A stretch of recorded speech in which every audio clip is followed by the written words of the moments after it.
Untuk Anda yang pemula, pastikan Anda memilih cryptocurrency yang blue chip.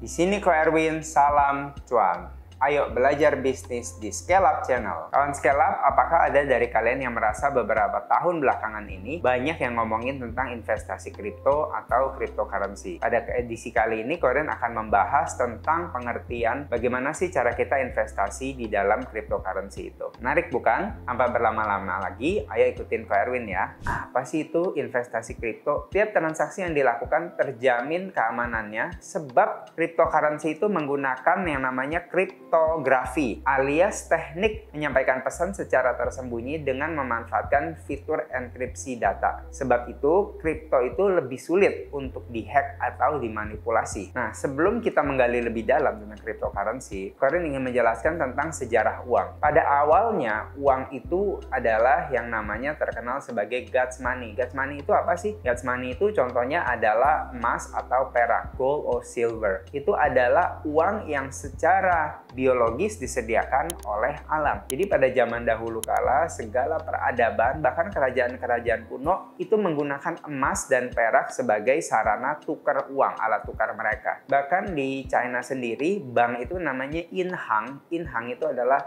tempat penyimpanan perak. Dan akhirnya waktu itu manusia mulai menciptakan mata uang. Namun sebelum 1971 seluruh mata uang dunia itu masih di backup oleh emas ya. Nah, sebelum 1971 ada perjanjian Bretton Woods yang menyatakan bahwa seluruh mata uang dunia di backup oleh US dollar dan US dollar di backup oleh emas. Makanya di bahasa China US dollar itu namanya Meijing, jadi emas Amerika. Namun setelah 1971 akibat perang Vietnam di mana Amerika harus mencetak uang dengan banyak sekali dan mereka nggak bisa menyediakan emas untuk mengcover pengeluaran mereka, maka itu Amerika mengkhianati dunia dan mereka sendiri yang mencabut gold standard dari perjanjian Bretton Woods itu sehingga emas tidak lagi digunakan untuk membackup US dollar. Sebab itu kita masuk ke dalam era kedua. Era kedua adalah government money atau fiat money. Fiat money adalah alat pembayaran sah yang disebarkan oleh pemerintah berupa uang fisik. Jadi kita mengenal ya, kalau di Amerika ada yang namanya US dollar, kalau di Rusia ada yang namanya Russian ruble, kalau di China ada yang namanya renminbi, kalau di Indonesia namanya rupiah. Nah, seperti yang Korin jelasin sebelumnya, setelah 1971 mata uang itu tidak di backup oleh apapun dan di backup hanya oleh trust atau rasa kepercayaan kita kepada pemerintah yang mencetak mata uang tersebut. Nanti Korin akan jelasin ya perbedaannya mengenai government money atau fiat money dengan apa itu crypto money. Nah, akhirnya karena masyarakat merasa bahwa setiap tahun tanda kutip ya mereka dicuri uangnya oleh pemerintah. Dicuri bagaimana nih? Dicuri oleh inflasi karena pemerintah terus mencetak uang yang mengakibatkan nilai dari mata uang itu terus menurun. Kalau kalian ingat ya, dulu di Indonesia sendiri dulu sebelum Krismon 1 US dollar itu 2000-an kurang lebih. Sekarang 1 US dollar 14.000. Lalu dulu satu mangkok bakso harganya 500 rupiah. Sekarang berapa duit satu mangkok bakso? Maka itu kita harus ada terobosan. Nah, sebab itu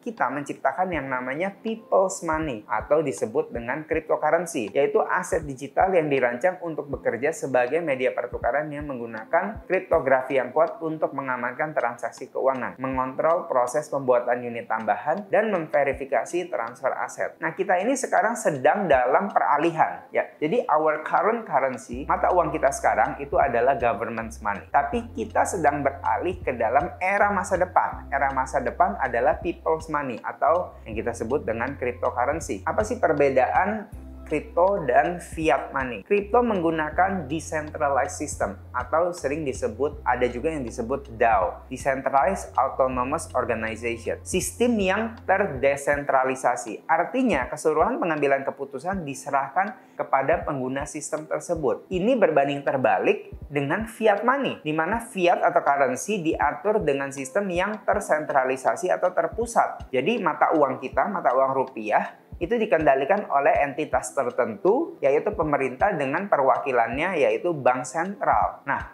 Karena itu, saat ini kripto itu sangat populer sekali dan digandrungi ya, sebagai alat tukar maupun sebagai juga alat investasi. Nah, mungkin pertanyaannya dari kawan Scale Up saat ini, Ko Erwin, gimana sih cara investasi di dalam kripto? Kita bahas ya. Apa itu investasi kripto? Sebelum Ko Erwin bahas tentang caranya, kita akan bahas mengenai jenis-jenis mata uang kripto yang beredar. Ada lebih dari 2.200 jenis mata uang kripto yang saat ini bisa kita beli. Pada saat Anda menonton video ini, mungkin sudah jauh lebih banyak. Jumlah yang besar ini tentu karena besarnya antusiasme masyarakat terhadap mata uang tersebut. Beberapa mata uang kripto yang paling terkenal diantaranya, Ko Erwin akan kasih 5 mata uang blue chip yang menurut Ko Erwin bagus. Tapi sekali lagi kawan Scale Up lakukan do your own research. Yang pertama tentu kripto yang paling terkenal adalah Bitcoin atau BTC. Nah, BTC atau Bitcoin bukan mata uang kripto yang pertama. Ya, sekali lagi bukan mata uang kripto yang pertama. Namun, ini adalah mata uang kripto yang paling populer, yang pertama yang paling populer. Nah, muncul diperkenalkan oleh seseorang yang namanya Satoshi Nakamoto pada tahun 2009.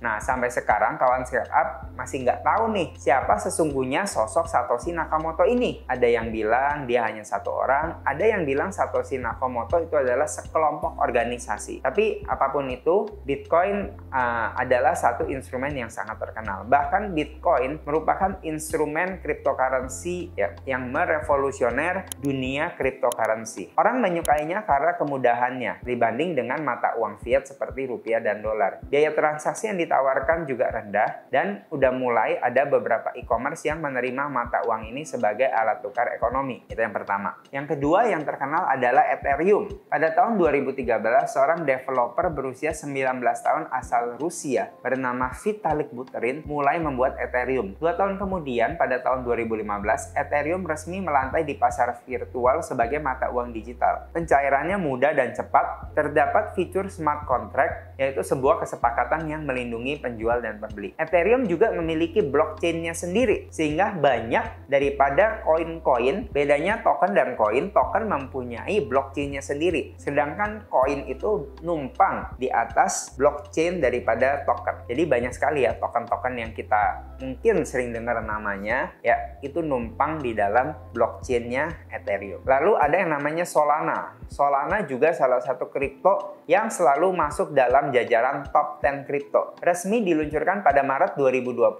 oleh Solana Foundation di Geneva, Swiss. Protokol Solana dirancang untuk memfasilitasi pembuatan aplikasi terdesentralisasi atau disebut dengan dApp untuk meningkatkan skalabilitas dalam memperkenalkan konsensus proof of history yang dikombinasikan dengan konsensus proof of stake yang mendasari blockchain. Nah, kawan sekalian mungkin bingung ya, apa sih proof of stake, apa sih proof of history? Nanti ada juga mengenai proof of work. Nah, itu nanti Ko Erwin akan bahas di dalam video Ko Erwin yang berjudul Mining versus Staking. Karena model konsensus hibrida yang inovatif ini, Solana menjadi minat dari para pedagang kecil dan pedagang institusional. Fokus yang signifikan dari Solana Foundation adalah membuat keuangan terdesentralisasi dan dapat diakses dalam skala yang lebih besar. Lalu ada juga Cardano. Cardano tergolong ke dalam generasi ketiga cryptocurrency dan dikenal sebagai cryptocurrency proof of stake atau POS. Proof of stake adalah salah satu dari 2 mekanisme regulasi proses transaksi mata uang kripto. Mekanisme ini merupakan pengembangan dari pendahulunya, yaitu proof of work. Dengan mekanisme POS atau proof of stake, protokol ini memungkinkan penambangan berdasarkan jumlah koin yang kita miliki. Jadi sistemnya lebih efisien dan lebih meminimalisir penggunaan listrik. Nah, yang juga nggak kalah terkenal yaitu Binance Coin atau BNB, yang merupakan mata uang kripto yang diterbitkan oleh Binance Exchange dan dapat digunakan juga untuk melakukan transaksi di platform tersebut. Seperti kita ketahui saat ini, ketika video ini dibuat, Binance Exchange adalah marketplace jual beli mata uang kripto terbesar di dunia. Pada pertengahan April 2018, Binance mengumumkan bahwa mereka sudah menyelesaikan pembakaran sebanyak 2.220.314 token BNB yang pada dilakukan saat itu nilainya sebesar 30 juta US dollar. Nah, ini yang disebut token burn ya. Token burn itu jadi token BNB ini merupakan satu token yang jikalau terus dilakukan burn, pasti akan meningkatkan value-nya. Karena itu hukum alam ya, di mana supply-nya menurun dan di mana bertambah, harganya pasti akan naik. Namun sekali lagi ini bukan saran investasi, tetap do your own research. Kawan scale up, ternyata pembahasan tentang mata uang cryptocurrency ini sangat menarik untuk diikuti. Lalu, bagaimana sih caranya kita mulai berinvestasi kripto? Tetap stay tune bersama Ko Erwin ya. Sebelum lanjut, Ko Erwin ingin ingetin jika kawan scale up mau nanya tentang investasi, terutama tentang cryptocurrency, tulis pertanyaannya di kolom komentar di bawah ini ya. Nah, sekarang kita masuk ke dalam teknisnya. Bagaimana cara berinvestasi kripto? Cara termudah berinvestasi dalam mata uang kripto adalah dengan melakukan aktivitas jual beli aset di exchange. Kita juga bisa melakukan yang namanya mining, tapi yang termudah adalah lewat exchange. Exchange itu fungsinya seperti marketplace, platform yang mempertemukan pembeli dan penjual dan memungkinkan terjadinya transfer daripada aset kripto itu. Beda dengan transaksi di bursa saham, di mana investor harus melewati broker sebagai pengantara, di exchange kripto transaksi langsung terjadi antara investor. Tidak ada broker perantara dalam transaksi di exchange Bitcoin. Yang dilakukan oleh exchange ini hanyalah mempertemukan penyimpanan Bitcoin atau aset kripto dilakukan di dalam wallet, sama dengan mata uang fiat atau mata uang biasa yang kita punya, di mana kita menyimpannya di dompet. Kripto ini juga disimpan di wallet. Bedanya penyimpanan Bitcoin ini dilakukan secara digital. Ada hot wallet seperti wallet di exchange atau wallet di dalam cloud system, seperti mungkin kalau kawan sekalian pernah dengar yang namanya MetaMask, atau ada juga cold wallet seperti Ledger. Bedanya nanti kita akan bahas ya di akhir video. Untuk melakukan transaksi aset kripto, investor harus memilih pair koin yang akan ditransaksikan. Exchange akan menyediakan berbagai pair di platform. Contohnya di dalam platform daripada Binance atau di Indonesia perwakilannya adalah toko kripto. Ketika kita mau mengexchange ke dalam rupiah dan Bitcoin, maka rupiah kita itu dirubah dulu menjadi BIDR. Sedangkan Bitcoin dengan BTC. Nah, jadi kita mau exchange harus tukar nih antara BTC dan BIDR. Atau Bitcoin dengan US dollar, BTC dengan USDT. Nah, karena transaksi Bitcoin terjadi di antara member exchange, harga jual beli di antara cryptocurrency antar exchange itu bisa berbeda-beda. Jadi investor bisa memantaunya setiap saat di masing-masing exchange untuk mengetahui di mana harga kripto yang paling bersaing. Exchange mana sih yang paling bagus ketika kita mau berinvestasi kripto? Nanti Koren akan buat videonya. Stay tune ya.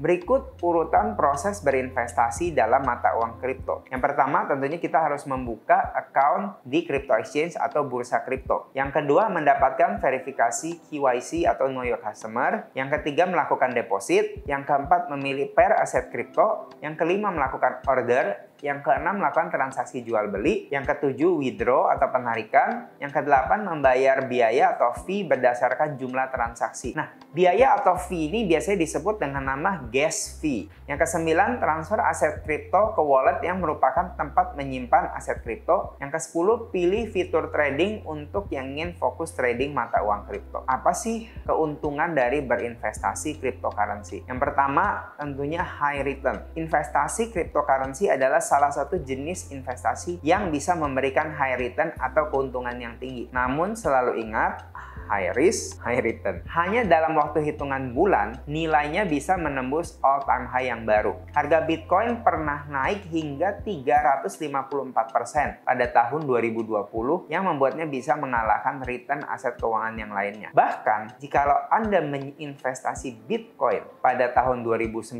atau 2010, saat itu nilainya kalau nggak salah sekitar 0,5 dolar US ya. Sekarang nilainya itu sekitar 40 juta US dollar. Jadi returnnya itu udah puluhan juta kali gitu. Ya, jadi cryptocurrency ini sangat-sangat high return. Tapi di satu sisi ya sangat high risk. Kalau kita membeli koin-koin micin istilahnya, ya nilainya itu bisa hilang begitu saja. Yang kedua, universal. Jadi seluruh dunia saat ini sudah menggunakan cryptocurrency. Cryptocurrency dianggap universal karena nggak ada syarat apapun untuk menjadi penggunanya. Bahkan pengguna tidak harus menggunakan nama asli atau menyertakan data pribadi apapun. kecuali kalau mau bertransaksi dalam fiat money karena harus melewati crypto exchange. Yang ketiga, cepat dan mudah. Transaksi dengan cryptocurrency terbilang lebih cepat jika dibandingkan dengan transaksi di bank. Contohnya, transfer antar bank internasional bisa memakan lebih dari 1 hari, sementara perdagangan kripto hanya memerlukan waktu sekitar beberapa menit hingga 1 jam. Bahkan kalau kita mau melakukan transaksi antar bank di Indonesia, seperti LLG kadang membutuhkan waktu beberapa jam. Cryptocurrency itu bisa dengan instan. Lalu satu lagi, cryptocurrency the market go 24 hours. Jadi nggak ada cryptocurrency market itu 24 hours a day, 7 days a week. Jadi udah kayak 7-Eleven. Itu tentunya lebih efisien dibanding dengan misalnya pasar saham atau transfer antar bank. Yang keempat, cryptocurrency itu transparan. Setiap pengguna cryptocurrency bisa melihat semua transaksi yang sudah pernah dilakukan. Namun, tentunya kita tidak bisa mengetahui transaksi tersebut dilakukan oleh siapa karena hanya dalam bentuk angka tanpa identitas. Yang kelima, bisa dilakukan sebagai alat bayar di banyak e-commerce. Salah satunya yang terkenal adalah PayPal yang merupakan alat pembayaran transaksi online terbesar di dunia online di e-commerce, sudah menerima pembayaran dengan Bitcoin. Selain itu, beberapa e-commerce internasional atau luar negeri seperti eBay dan Amazon juga sudah menerima pembayaran menggunakan cryptocurrency. Nah, sayangnya kawan scale up, di Indonesia saat ini ketika video ini dibuat, cryptocurrency belum bisa digunakan sebagai alat bayar. Namun, poin keenam, keuntungan cryptocurrency itu legal sebagai sarana investasi. Ingat ya kawan scale up, sebagai sarana investasi. Jadi perdagangan investasi kripto diperbolehkan di Indonesia dan dianggap sah secara regulasi, namun tidak sebagai alat pembayaran. Nah, tentunya setiap investasi ada kekurangannya. Apa sih kekurangan-kekurangan dari berinvestasi di dalam cryptocurrency? Yang pertama, ya sangat fluktuatif ya kawan scale up. Fenomena kenaikan dan penurunan nilai tukar dari mata uang kripto bisa terjadi begitu cepat dan kadang-kadang bisa sangat ekstrim. Nilainya bisa sangat tinggi, tapi setelahnya bisa merosot tajam. Bahkan kalian merasa investasi kripto lebih beresiko, lebih fluktuatif daripada investasi saham. Contohnya aja, saat ini ketika video ini dibuat, Ethereum nilainya sekitar 48 juta. Namun baru 2 minggu yang lalu, Ethereum itu dihargai sekitar 35-36 juta. Jadi naik turun 20-30% dalam waktu yang sangat singkat. Yang kedua, biarpun termasuk aman karena di-encrypted, namun karena sifatnya digital, cryptocurrency itu juga rawan akan cybercrime. Meski sebelumnya teknik ini aman dari manipulasi, namun bukan mustahil terjadi. Karena berbasis teknologi, maka dari itu investasi ini sangat rentan terhadap serangan cyber. Banyak laporan yang mengatakan para pembeli kehilangan investasi akibat diretas atau dihack. Bahkan saat video ini dibuat, ada satu game yang sangat terkenal yang berbasis NFT juga, Axie Infinity, itu baru dihack kehilangan sebesar triliunan rupiah. Jadi harus sangat hati-hati ya. Nanti kalian akan kasih tipsnya di akhir video. Bagaimana cara kita lebih mengamankan cryptocurrency kita. Yang ketiga, minim regulasi. Meski peraturan dari pemerintah telah memberikan legalitas investasi kripto yang membuatnya menjadi solid secara legal di Indonesia, tapi ada juga sejumlah ketentuan yang bisa menimbulkan risiko bagi nasabah. Itu menandakan bahwa regulasinya masih sangat minim. Jadi ketika Anda investasi di kripto, pastikan selalu berhati-hati. Nah, tunggu tips yang akan Corin berikan sesaat lagi. Tips yang pertama untuk berinvestasi dalam cryptocurrency. Yang pertama, selalu do your own research.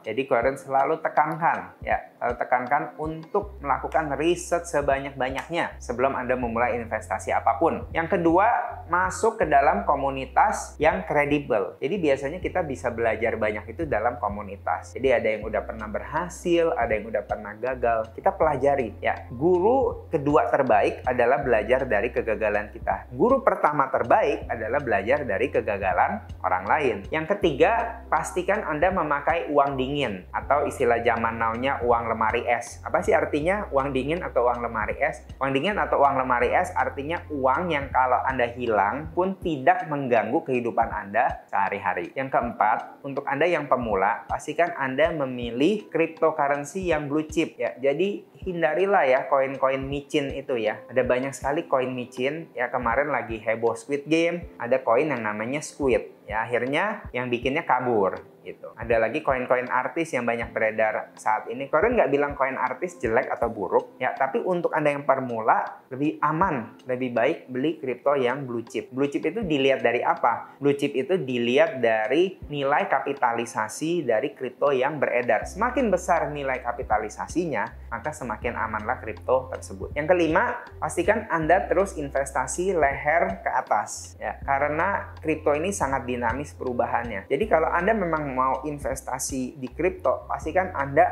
nonton YouTube, baca artikel, ya tadi kalau Anda kasih hangout sama orang-orang komunitas yang memang berminat di dalam cryptocurrency. Supaya kita ketika kita melakukan investasi, kita bisa melakukan investasi itu dengan informasi sehingga keputusan yang kita lakukan itu tepat. Yang keenam, pakai crypto exchange yang sudah terdaftar di dalam Bapepti. Nah, khusus yang crypto exchange ini nanti kalian akan bahas di video berikutnya. Dan ini yang terakhir, jika Anda berinvestasi dalam jumlah besar, pastikan Anda memakai cold wallet. Seperti contohnya Ledger ya. Apa sih bedanya hot wallet atau cold wallet? Nah, bedanya ini kalian jelasin secara singkat. Hot wallet adalah ketika kita menyimpan kripto kita di dalam wallet digital. Itu biasanya bisa di dalam walletnya exchange atau di dalam aplikasi yang menggunakan sistem berbasis cloud. Jadi kita punya aset kripto itu disimpan di cloud, di tempat mereka. Nah, kalau cold wallet itu kita punya satu device namanya Ledger. Jadi aset investasi kita itu seperti disimpan di dalam dompet yang bentuknya kurang lebih kayak flash disk itu. Dan ketika kita mau transaksi apapun, cold wallet ini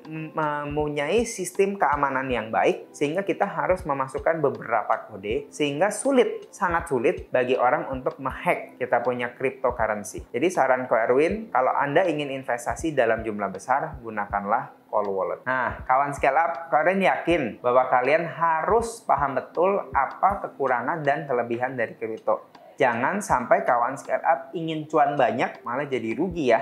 Jika kawan scale up sudah yakin, ya lakukan dengan penuh keyakinan. Kalian nggak bosan-bosannya menyarankan kalian untuk melakukan Dior karena itu mutlak dan wajib untuk memulai investasi apapun, ya termasuk kripto ini. Jika Anda punya pengalaman, pertanyaan, atau sharing pengalaman investasi, boleh banget ya tulis pada kolom komentar di bawah ini. Nanti kalian jawab.